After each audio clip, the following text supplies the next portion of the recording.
Assalamualaikum cik, saya KS78633 Muhammad Razman bin Mat Rosli siap sedia untuk diuji kawat cik. Bergerak ke kanan, kanan, sing, tu, up, 2. Dari kiri, perlahan, jalan, up. Menghadap ke hadapan, kiri, sing, up. Menghadap ke belakang, belakang, sing,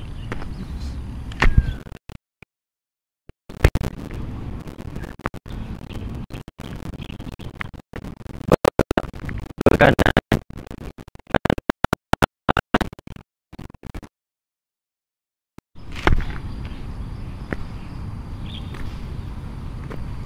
squat, T. Menghadap ke hadapan, kanan, sing, tu, up, 2. Assalamualaikum cik, saya KS78633 Muhammad Razman bin Mat Rosli telah selesai menjalani ujian kawat cik. Terima kasih cik.